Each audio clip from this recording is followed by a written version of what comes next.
Hello friends, എല്ലാവർക്കും പുതിയ വീഡിയോയിലേക്ക് സ്വാഗതം. ഇന്നുണ്ടാക്കാൻ പോകുന്നത് ചിക്കൻ 65 ആണ്.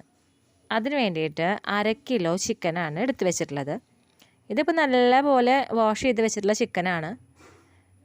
പിന്നെ ചിക്കൻ 65ന് വേണ്ടിയിട്ട് ഞാനിപ്പോൾ ബോണുള്ളതും ഇല്ലാത്തതും ആയുള്ള പീസാണ് എടുത്തിട്ടുള്ളത്. അപ്പോൾ നമുക്ക് എങ്ങനെയാണ് ചിക്കൻ 65 ഉണ്ടാക്കണമെന്ന് നോക്കാം. അപ്പോൾ അതിന് വേണ്ടിയിട്ട് നമുക്ക് ആദ്യം പൊടികൾ ചേർത്ത് കൊടുക്കാം. 1 ടീസ്പൂൺ കാശ്മീരി മുളക് പൊടി, 1/4 ടീസ്പൂൺ മഞ്ഞൾപ്പൊടി, 1 ടീസ്പൂൺ മല്ലിപ്പൊടി, പിന്നെ ആവശ്യത്തിന് ഉപ്പ്, പിന്നെ 1 ടേബിൾ സ്പൂൺ അരിപ്പൊടി.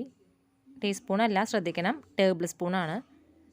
ഇനി ഇതിലേക്ക് 2 ടേബിൾ സ്പൂൺ കോൺഫ്ലവർ ഇട്ട് കൊടുക്കാം.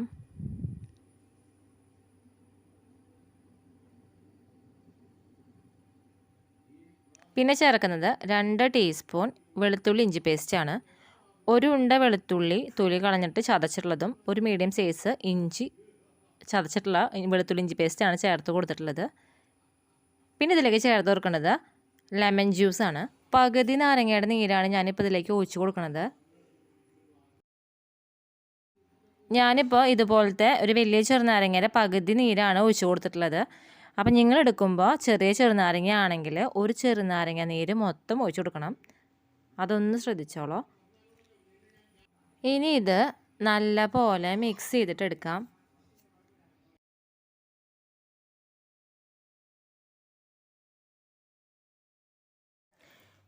ഇതിലേക്ക് 1/2 ടീസ്പൂൺ ഗരം മസാല ഇട്ട് കൊടുക്കാം. എന്നിട്ടിത് നല്ല പോലെ മിക്സ് ചെയ്ത് വെക്കാം.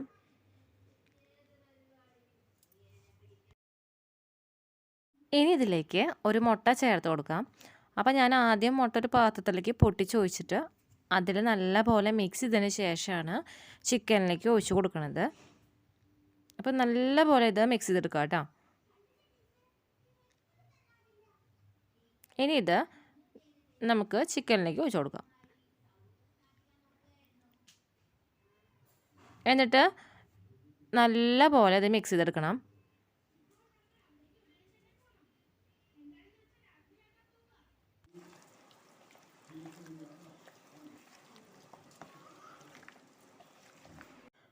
അപ്പോൾ ചിക്കൻ നല്ലപോലെ മിക്സ് ചെയ്ത് വെച്ചിട്ടുണ്ട്. ഇനി ഇത് ഒരു 15 മിനിറ്റ് നമുക്ക് റെസ്റ്റ് ചെയ്യാനായിട്ട് വെക്കാം. അതിന് ശേഷം ഇത് ഫ്രൈ ചെയ്തെടുക്കാം. അപ്പോൾ ചിക്കൻ റെസ്റ്റ് ചെയ്യാൻ വെച്ചിട്ട് 15 മിനിറ്റ് കഴിഞ്ഞിട്ടുണ്ട്. നമുക്കിതിന് ഫ്രൈ ചെയ്തെടുക്കാം. അതിന് വേണ്ടിയിട്ട് ഞാനൊരു പാന് അടുപ്പത്ത് വെക്കുന്നുണ്ട്. അതിലേക്ക് കുറച്ച് ഓയിൽ ഒഴിച്ച് കൊടുത്തിട്ടുണ്ട്. ഈ ഓയിൽ ചൂടായി വന്നു കഴിഞ്ഞാൽ നമ്മൾ മസാല പുരട്ടി വെച്ചിട്ടുള്ള ചിക്കൻ ഇതിലേക്ക് ഇട്ട് കൊടുക്കാം. അപ്പോൾ ഇപ്പോൾ ഓയിൽ ചൂടായി വന്നിട്ടുണ്ട്. ഇതിലേക്ക് ഇനി ചിക്കൻ പീസുകൾ ഇട്ട് കൊടുക്കാം.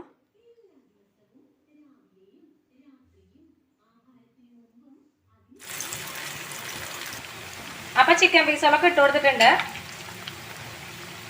ഇനി ഞാനിത് മൂടി വെച്ചിട്ട് ഫ്രൈ ചെയ്തെടുക്കുകയാണ്. അപ്പോൾ ചിക്കൻ മറിച്ചിട്ട് കൊടുക്കുന്നുണ്ട്.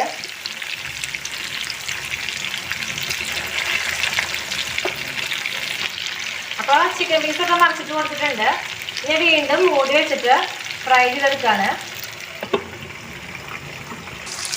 അപ്പോൾ ചിക്കൻ ആയിട്ടുണ്ട്. ഞാനിത് ഈ ഓയിലിൽ നിന്ന് എടുക്കുകയാണ്.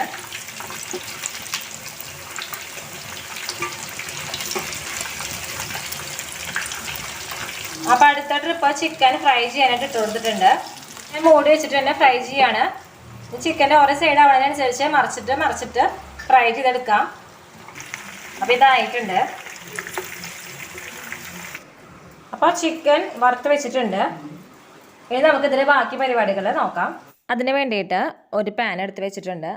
ഇതിലേക്ക് 1 ടേബിൾ സ്പൂണോളം ഓയിൽ ഒഴിച്ച് കൊടുത്തിട്ടുണ്ട്. ഈ ഓയിൽ ചൂടായി വന്നവരെ വെയിറ്റ് ചെയ്യാം. ഈ ഓയിൽ ചിക്കൻ ഫ്രൈ ചെയ്യാനായിട്ട് എടുത്തിട്ടുള്ള ഓയിൽ ഉണ്ടായിരുന്നില്ലേ, അതിൽ നിന്നാണ് ഞാൻ എടുത്തിട്ടുള്ളത്. അപ്പോൾ ഓയിൽ ചൂടായി വന്നിട്ടുണ്ട്. ഇതിലേക്ക് ചെറുതായിട്ട് അരിഞ്ഞു വെച്ചിട്ടുള്ള വെളുത്തുള്ളി ഇട്ട് കൊടുക്കാം.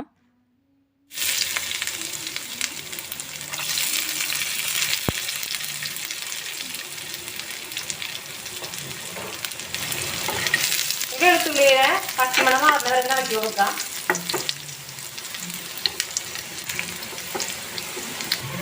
ഇതിലേക്ക് കുറച്ച് നല്ല ജീരകം ഇട്ട് കൊടുക്കാം. ഇതൊന്ന് പൊട്ടി വരണം.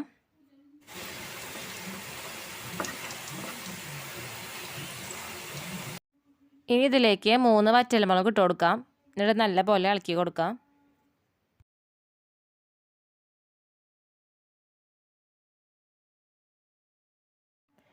ഇനി 3 പച്ചമുളക് നടുകീറിയിട്ടുള്ളത് ഇട്ട് കൊടുക്കാം. ഇനി ഇതിലേക്ക് ഒരു തണ്ട് കറിവേപ്പില ഇട്ട് കൊടുത്തിട്ട് നല്ലപോലെ ഇളക്കി കൊടുക്കുക.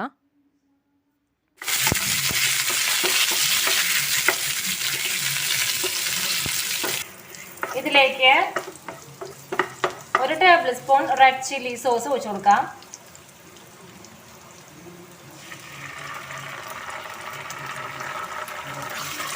എന്നിട്ട് നല്ലപോലെ ഇളക്കാം.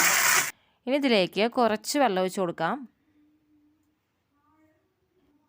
ഈ വെള്ളം ഒന്ന് തിളച്ച് വരണം.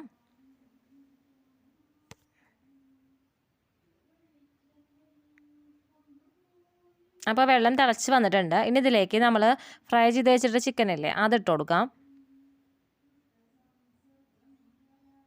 ഇട്ട് കൊടുത്തതിന് ശേഷം ഇത് നല്ലപോലെ മിക്സ് ചെയ്തെടുക്കാം. ഇതൊന്ന് കണ്ടിന്യൂസ്ലി 2 മിനിറ്റ് ഇളക്കി കൊടുത്തതിന് ശേഷം ഇതിൻ്റെ ഫ്ലെയിം ഓഫ് ചെയ്യാം.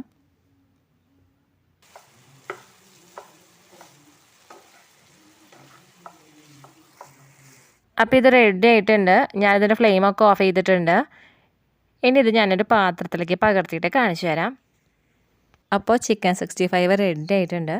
പെട്ടെന്ന് ഉണ്ടാക്കാൻ പറ്റുന്ന ടേസ്റ്റി ആയിട്ടുള്ള റെസിപ്പിയാണ്. ഇതൊക്കെ ഹോട്ടലിൽ മാത്രമല്ല നമ്മൾക്കും നമ്മുടെ വീട്ടിലുണ്ടാക്കാനായിട്ട് പറ്റും. അതും വളരെയധികം തുച്ഛമായ സമയം കൊണ്ട് ഉണ്ടാക്കാൻ പറ്റുന്ന ഒരു സിമ്പിളായിട്ടുള്ള റെസിപ്പിയാണ്. അപ്പോൾ എല്ലാവരും ഇതുണ്ടാക്കി നോക്കണം. ഇഷ്ടമായെങ്കിൽ ഫീഡ്ബാക്ക് എനിക്ക് കമൻറ്റ് ചെയ്യണം. അപ്പോൾ എല്ലാവർക്കും ഈ വീഡിയോ ഇഷ്ടമായെങ്കിൽ ലൈക്ക് ചെയ്യുക, ഷെയർ ചെയ്യുക, കമൻറ്റ് ചെയ്യുക, സബ്സ്ക്രൈബ് ചെയ്യുക. പുതിയൊരു വീഡിയോ വരുന്നവരെ എല്ലാവർക്കും നന്ദി, നമസ്കാരം.